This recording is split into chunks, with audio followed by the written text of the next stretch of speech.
Hello, my name is Jackie Maluda, and I am with Volunteers in Medicine, and I'm going to share my screen and talk to you just very quickly about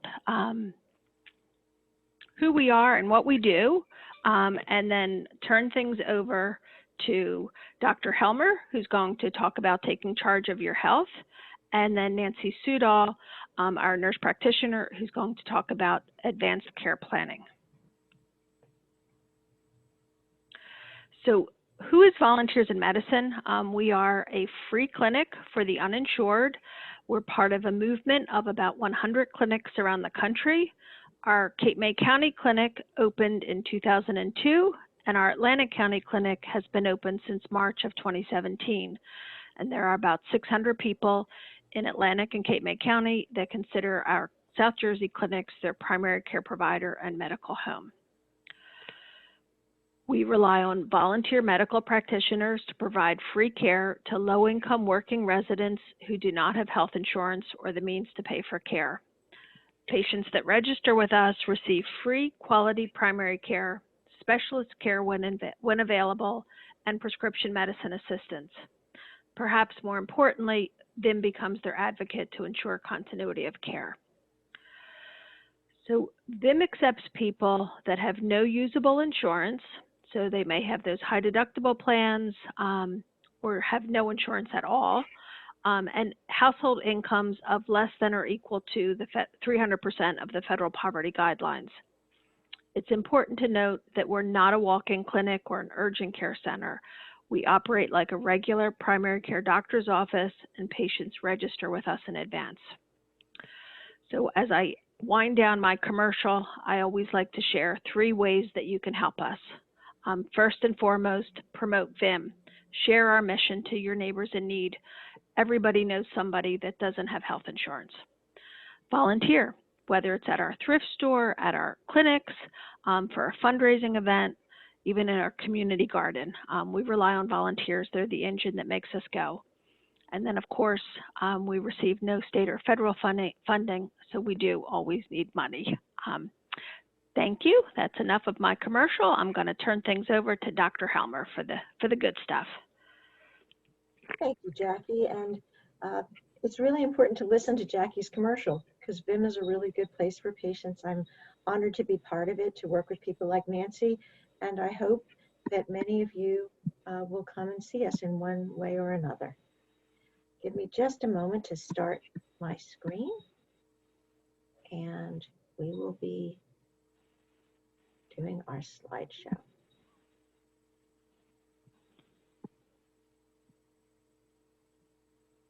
So as Jackie said, the topic that we had for today was taking charge of your health.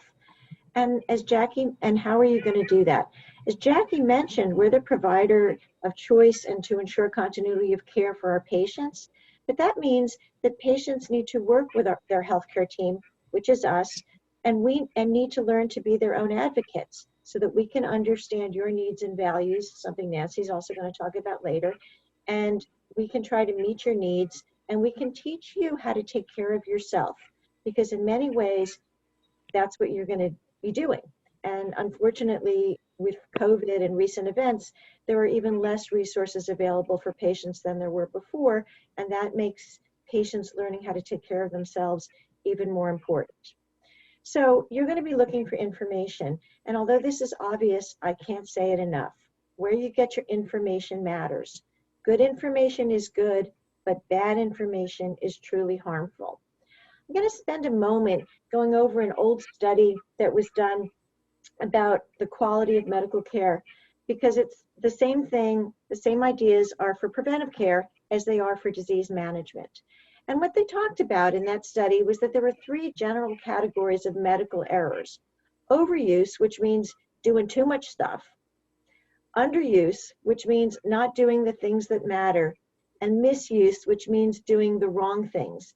And when we talk about your being your own advocate, you want to make sure that the things that you're doing are the things that will work and help you achieve your goals, in most cases to be healthy. So use the things that keep you healthy. And remember that overuse costs a lot of money. And when there are things that you can buy over the counter or in a store, it's your money, okay? Don't let slick ads fool you. I've seen so many patients victimized by these beautiful ads and really cause themselves harm. Value-based medicine makes sense for everyone. And what that means is that when you spend your money, you get the result that you're looking for in terms of improved health and improved well-being. Trustworthy sources that you should use to get good information include the healthcare providers that you know. Ask your healthcare providers for information and ask them to explain if you don't understand. Ask questions and make sure that you're using the same words in the same way. These are some trustworthy internet sources which will be available to you after the presentation, and I would recommend that you use these and feel very comfortable about that. If you use others, you should really validate them with your healthcare provider or someone else that has a healthcare background that you trust. The United States Preventive Services Task Force is about staying healthy and preventive medicine, and I'm going to talk about that a little bit more. The CDC, you've all heard about recently, and that has a lot of really good information, a lot of it available in different languages and different formats to really help you. Which tests do I really need is an interesting place to look for information on whether you really need, for example, an MRI when your back hurts, because a lot of the times you don't. So this is a website that will help you understand if the advice that you're getting really makes sense, or whether you're overusing resources, you're getting tests that you really don't need and won't help you. So that will help you to talk to your provider when you're wondering what sorts of help you might really need, whether it's for prevention or whether it's for a disease. If something sounds too good to be true, in healthcare, like in anything else, it probably is. Today's focus, as I mentioned, is prevention, but a lot of the things that I'm going to discuss this evening in terms of ideas overall apply also to treatment. So when you're thinking about your health, how do you think about it? For me, it's kind of four things. So one is lifestyle choices. Do I choose to have potato chips for breakfast, or do I perhaps think something else is a better idea? Do I get my vaccines? And while nobody likes being stuck with needles, from my perspective, I'd much rather have a vaccine than get a disease that I don't need to have or make someone else who might be less healthy than I am and more vulnerable to a bad outcome sick when I could have protected them. Screening tests and preventive services, which we're going to talk about in a little bit more detail. What are the things that I should get to be healthy, and how do I ask for them when sometimes they are overlooked in routine visits when other things are the focus of conversation? And finally, what's true about my family, about chronic illnesses that I might have, which would change the overall screening tests and preventive services? That's a little bit more detail than we're really going to get into today, but it's something for you to think about as you're planning how to be your own advocate. Lifestyle management is often under your control, but not always. So for example, most people want to be ideal body weight, but as you know, many people are not. So sometimes people need help, sometimes from a healthcare provider, but also family and friends can be very helpful in helping you to make the right decisions, and if those require changes, in helping you to make those changes. It's much easier to eat a healthy diet. There isn't a lot of ice cream and pretzels in the house. But if you live with other people, they need to help you support your choices. So family and friends really are important. Cigarette smoking is the leading cause of preventable death in the United States. And the link that's here is important, but I'm just going to summarize a few of the findings. Smoking kills more than 480,000 people every year in the United States. That's about 1 in 5 deaths. It kills more people than HIV, illegal drugs, alcohol, cars, firearms. It's killed 10 times as many US citizens as all of the wars combined. And smoking causes 9 out of 10 cases of lung cancer death. It kills more women annually than breast cancer does. And it also increases the risk of death from all causes in men and women. So the number one thing that you can do to improve your health as a smoker is to quit smoking. And when I talk about U.S. Preventive Services Task Force, smoking cessation is a recommendation that providers ask patients, that they ask them more than once, and that they provide assistance. So when you wonder why perhaps you keep getting asked about smoking, it's because if you smoke, it is the most important thing you can do to protect yourself and your family. And just as an aside, I saw a patient today. We used one of the tools that we'll talk about later to see what he could do to get healthier. And he could decrease his risk of a heart attack from 12% to 9% by stopping smoking. Nothing else we talked about, including starting blood pressure medicine or cholesterol medicine, had an effect anywhere near that. Okay.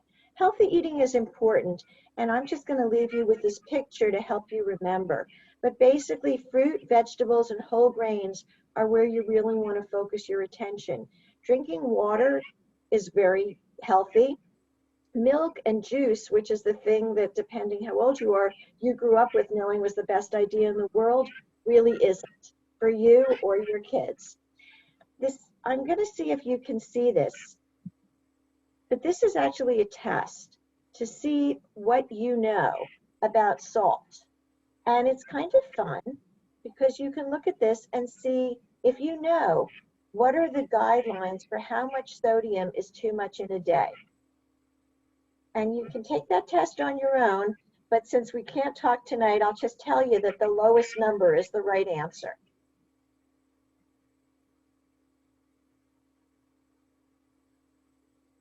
And how many of us do you think eat more sodium than is recommended? And sadly, the highest number is the right answer. So I'm going to come back to our presentation, and out of this, whoops, that was not where we were supposed to be, sorry. But, okay. But I would suggest that you look at that on your own, because I think that you'll learn a lot and you'll find it very interesting. The other thing I would tell you is the number one place where people get too much salt is from prepared foods, so stuff in jars and cans when you didn't look carefully, or from eating out. And one simple thing that you can do, whether or not you have high blood pressure, is ask for low salt meals should you go out to a restaurant that will honor your request. Exercise is really important. And again, if you want more detail, you can look at this slide. But the thing that's important to know is that there are both short and long-term benefits. So just in the short term, meaning later today, exercise can relieve anxiety and it can lower your blood pressure. In the long term, exercise can decrease your risk of dementia, your risk of heart disease. It can make you feel better and look better, and it can improve the health of your joints. Adult vaccines save lives, and yes, you need them. And just to be clear, we're not just talking about COVID-19. This slide is very important, and it's color-coded to show you, based on your age, what vaccines you should get. And in general, if you're just looking at it from a distance, the yellow ones are basically the ones that are true, unless there's something unusual about you. So flu vaccine is recommended for everybody every year. Tetanus vaccines are recommended for everybody, first with something called Tdap, and then with either TD or Tdap afterwards. Tdap stands for tetanus, diphtheria, and acellular pertussis, and TD is just tetanus and diphtheria. From a practical perspective, the plain old TD vaccine is almost impossible to get, but it is not a problem to get more Tdaps than the one that most people need. So if you get your tetanus booster as a Tdap booster every 10 years, that is not a problem. Shingles is zoster, and that is recommended for every adult over 50 in the newer vaccine, which is a 2-dose format. There are some, if you've had it before, and there are some conversations to be had, but as a general rule of thumb, every adult 50 and above should get 2 doses of the new vaccine. And if you are 60 plus, you may have some questions because you may have had part of the old one or something like that. It's because the rules changed, and you still should go ahead and get the new vaccine in 2 doses if that's not what you had. The pneumonia vaccine confuses a lot of people, and as you can see, there's a lot of purple on this slide, which means that there is a lot of conversation to be had if you have certain underlying diseases, if you are younger than 65. But as a general rule of thumb, everybody over 65 needs a dose of what's called Pneumovax 23, and people who may be extra concerned can discuss with their provider whether they need the 13, which is the older vaccine. Most people these days do not, unless they have a particular concern, but that's just something for you to know about. The other vaccines, which are purple, all have to do with special populations, so we won't talk about those right now, but I want you to know the information is there and is something that you should be thinking about. I will mention the COVID vaccine. The COVID vaccine is really important for anybody who's 12 and up. And while it is true that we don't have long-term data, it is true that the short-term data that we have suggests that these vaccines are incredibly safe and much, much, much safer than the risk of the disease. So if you have questions, you're welcome to call us or your own healthcare provider, but I strongly urge everybody to get the vaccine for COVID. The Pfizer vaccine is the only one currently recommended for those between 12 and 15. And then there are the other vaccines currently licensed, as you know about, Moderna and J&J. The booster schedule is to be determined. And so it's not a question that I can answer for you this evening. I can tell you that a patient asked me today if this meant she'd have to get a shot every 6 months. And we're quite sure that that is not what's needed. But in terms of how often you need the vaccine, we don't know yet. And we will know as those people who got early vaccines or in test groups continue to be followed. Okay. The other thing that's important is that, and this is more for children than adults, but many, many children are behind now on their usual preventive vaccine. And one of the barriers was that COVID vaccines were not recommended to be given with other vaccines, but that concern has now been overridden so that you will be able to get a COVID vaccine with something else if you need to. Screening, tests, and preventive medication and counseling. There's great advice in the U.S. Preventive Services Task Force. And this slide tells you who they are. And what's important about this is that the U.S. Preventive Services Task Force is not a government agency. It is an independent volunteer panel of national experts in prevention and evidence-based medicine. And they make evidence-based recommendations about clinical preventive services based on screening, counseling, and preventive medicines. They do not, I would have you note, discuss immunizations, so you need to go elsewhere for information about that. Okay, most insurances, for those of you who are insured, will cover A and B recommendations from the United States Preventive Services Task Force, and I will get in a moment to what that means. You should use the recommendations to talk about with your own provider what you specifically need in your own situation. The ratings are here, and the slide basically says that if something has an A rating, it means that there is a high certainty that the benefit of the service is substantial and that the risk is not. B recommendations are that there is a high certainty that the benefit is moderate and that there is moderate certainty that the net benefit is moderate to substantial. So what that means in English is that we're pretty sure that B's are really important and we're super sure that A's are very important. C's recommend that some patients will need this and some will not, and that you really need to have a conversation with your provider based on what's important to you.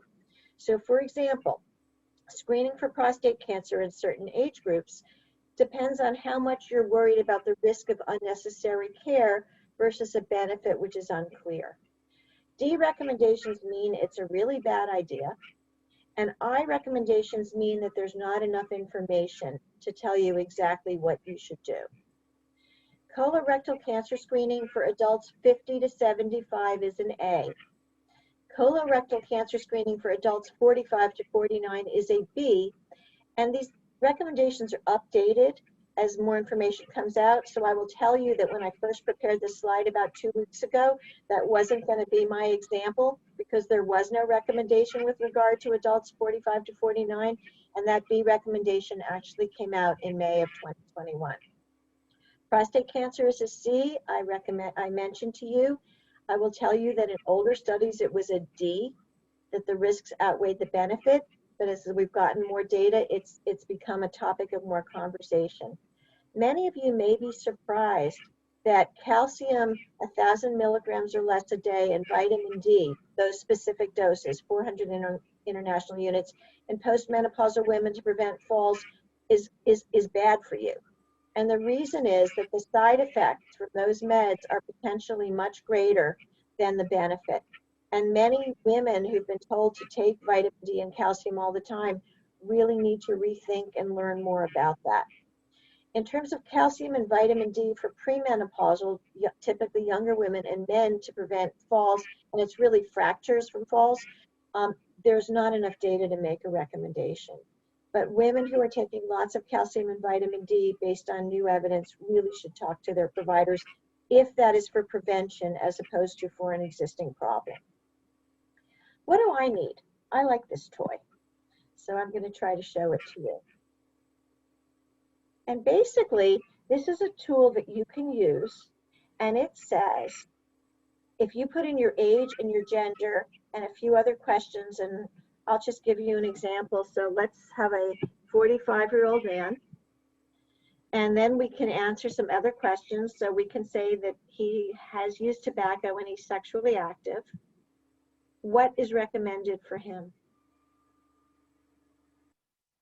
And the recommendations for him would be to get a flu vaccine, to get help quitting smoking, to get tested for hepatitis C, to talk to his doctor about depression, to get his blood pressure checked, possibly discuss alcohol use, get vaccines, but the details are elsewhere, get tested for HIV, and tested for colorectal cancer.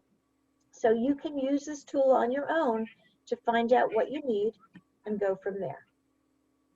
I think that's really helpful.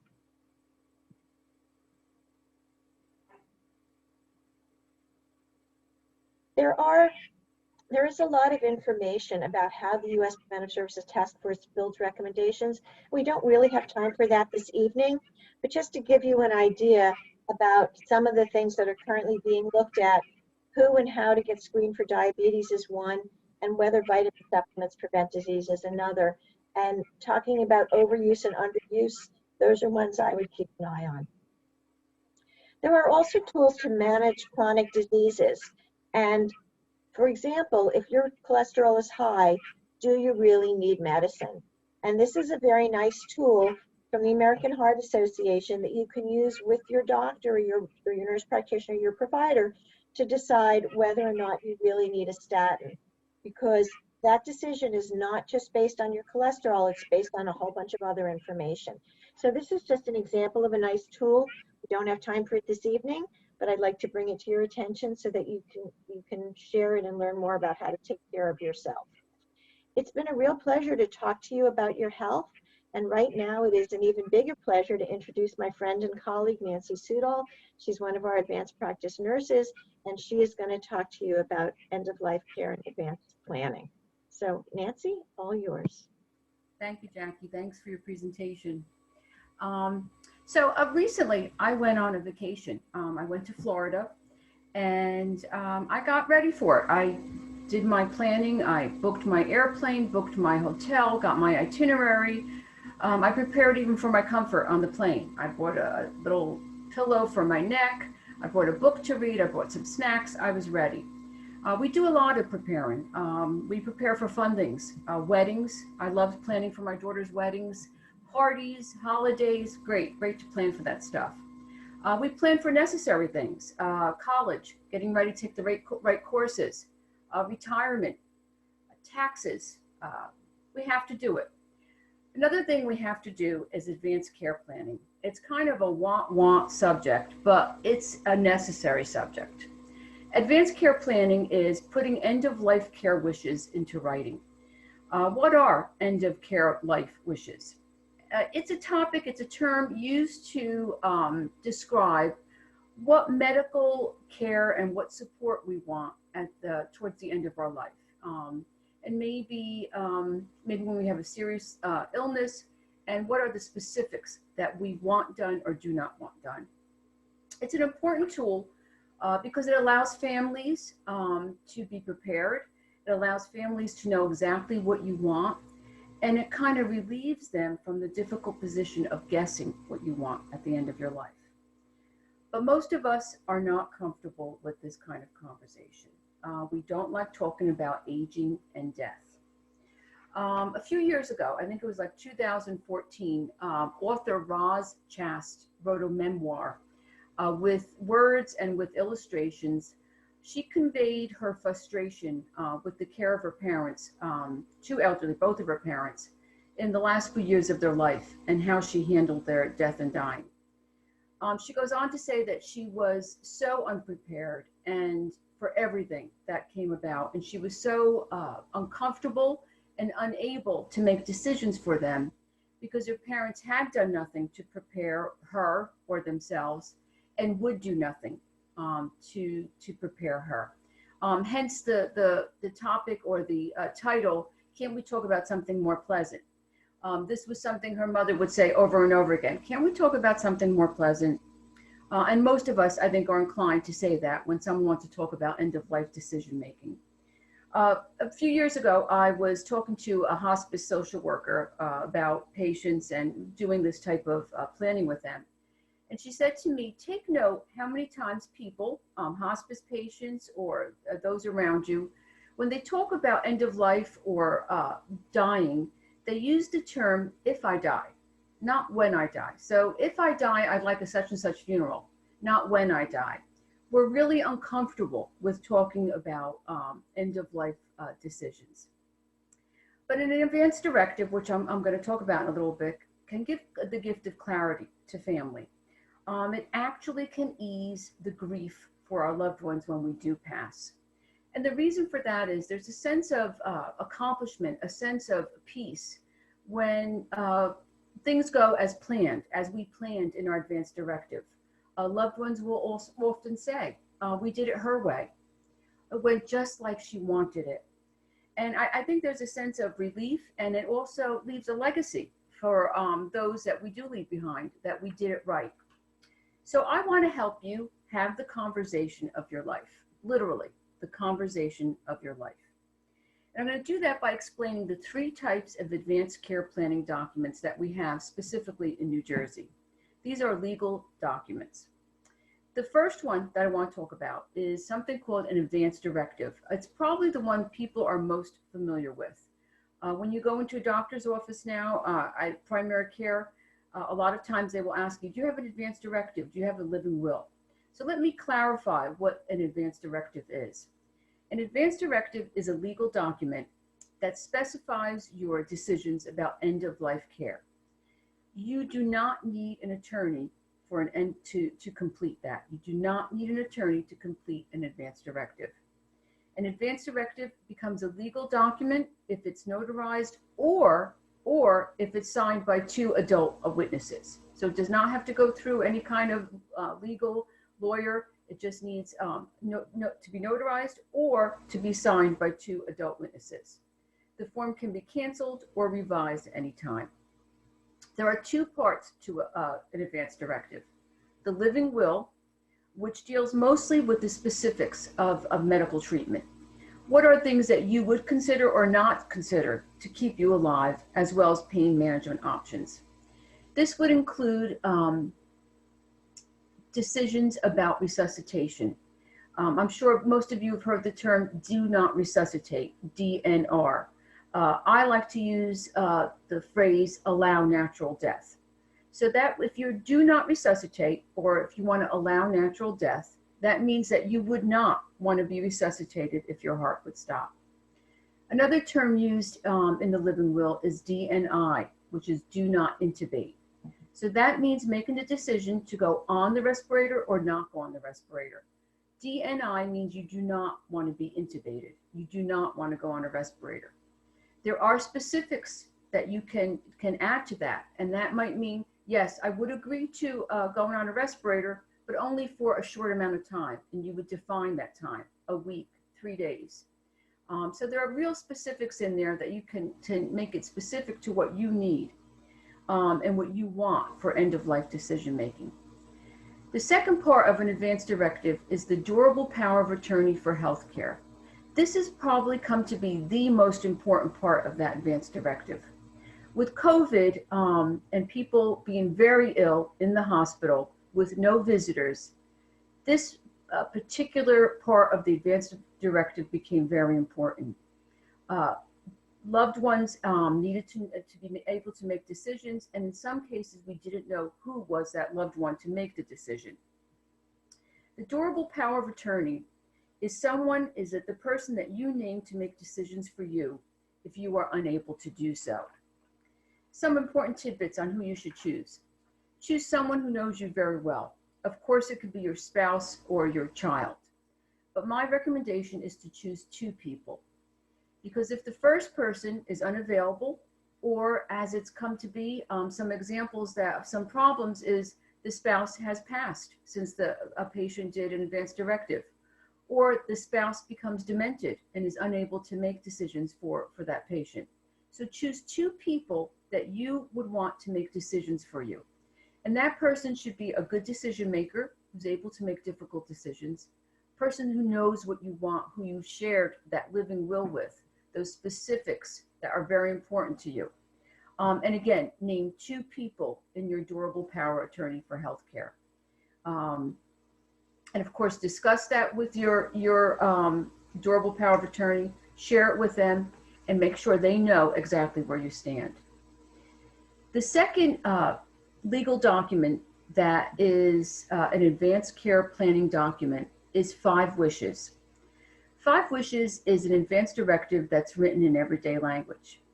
It's actually a very sweet document, if you will. It asks 5 questions, or it asks you to be specific about 5 wishes about your end-of-life decision-making. It goes into more personal, emotional, spiritual, and medical needs that you want for your end-of-life care. A medical proxy is also named in that particular form. And again, it becomes a legal document with signatures of witnesses. I'm just going to go over the 5 wishes that are in this particular document. The first wish is my wish for the person I want to make care decisions for me when I can't. Again, the medical proxy. And this form, it's a packet, guides you gently towards making that decision and choosing that person. The kind of medical treatment I want or don't want. And again, this clarifies decisions regarding resuscitation, intubation, pain control, important decisions that you want at the end of your life. How comfortable I want to be is the third wish. This goes more into pain decisions, pain control decisions. Do I want to be awake, alert, and maybe sacrifice some pain control? Or do I want to be more knocked out and not aware and have my pain completely under control? This question here, this wish here, how comfortable I want to be, ask questions such as, do I want to be in hospice? Would I consider hospice? Do I want to be at home? Do I not want to be at home? Do I want to be in a hospital or in an institution and not burden my family if that's my concern? The fourth wish is how I want people to treat me. And this is more specific about spiritual needs. Do I want people near me? Do I want them praying for me? Do I want them to be there all the time? Do I want music? Very, very specific personal wishes that you want and what you want from your family. The last one takes a little bit more time. And again, you have plenty of time to go through this, is what I want my loved ones to know. Of course, what do I want for my funeral? What are some specifics that I want for my funeral arrangements? But it also puts down in writing some things you want to convey to loved ones, some things you want to convey in writing to loved ones. What do I want my loved ones to know about me? And of course, you could revise this, revisit this at any time. But it's a very easy document. It can lend itself to encouraging conversation with loved ones, just opens up the conversation at the table. This is what I want. And maybe back and forth between spouses that you can talk about it together about it. And I do have a link at the end where you can obtain a 5 Wishes document and start working on it. The last one is the POST form.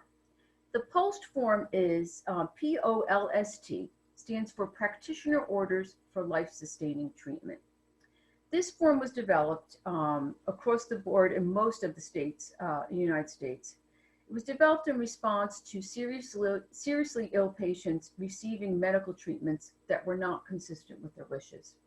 So this form comes into play when people are hospitalized and they're seriously ill and they do not have an advance directive or 5 wishes, or when they find out that they have a serious illness and they want to make some decisions on paper clear.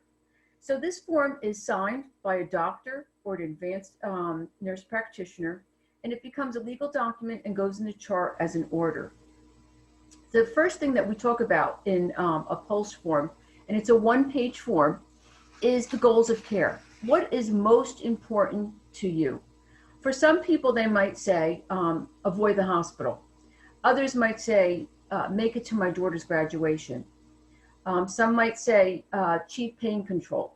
So it's a goal for care, and it encourages a conversation between the doctor, the nurse practitioner, and the patient. It then goes into medical interventions, specifics, such as, do I want everything done? Would I even consider surgery? Or I just want to be comfortable? Please, whatever it takes to keep me comfortable is what I want. And it's a conversation, and it's specific, and it's written on one piece of paper here, and it's specific to your needs. Another important concern is artificial nutrition. So this is a feeding tube. Some people think, well, artificial nutrition, they'll just give me a tube, maybe up my nose.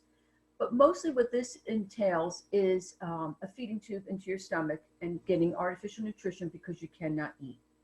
For some people, this would be important. For others, they do not want it because if they can't eat, they feel like it's not worth it. They don't want it. Again, it goes into do not resuscitate, or yes, please resuscitate, or please intubate, or do not intubate. And then it's signed by the patient, and it's signed by the nurse practitioner and the doctor, and it's put into a chart as a legal order.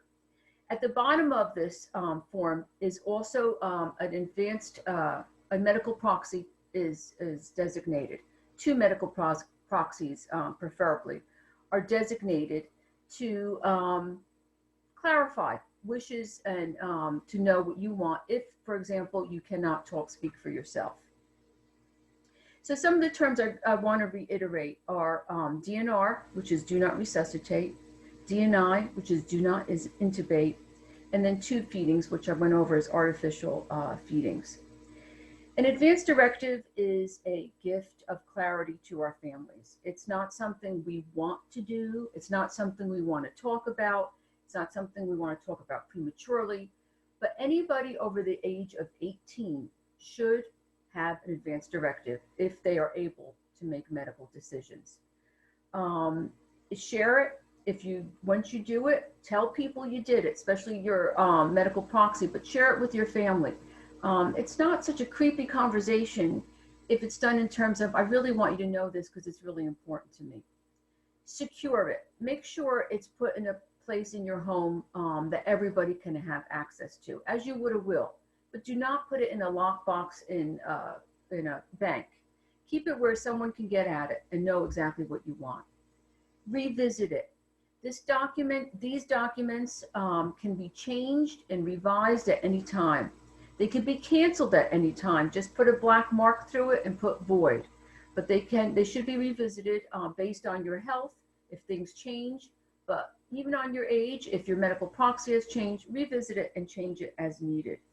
So all forms can be obtained online. We're going to have some helpful links here about where you can get it. But also in your primary care doctor's office, they should have advance directives. The first form I talked about that has 2 parts. 5 wishes is my recommendation if there is some discomfort with the conversation or uncertainty about how family is going to take it. The 5 wishes document guides you gently through each and every decision that you have to make. And then if you want to talk about a PULSE form with your doctor, please feel free to do that. And if feel free to talk to me at any time about any of these documents. I work in palliative care, and I do these documents on a daily basis with patients and families.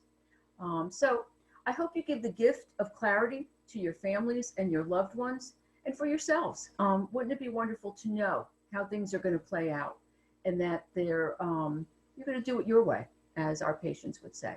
So thank you. I hope it's helpful, and ask questions if you have any. Thank you.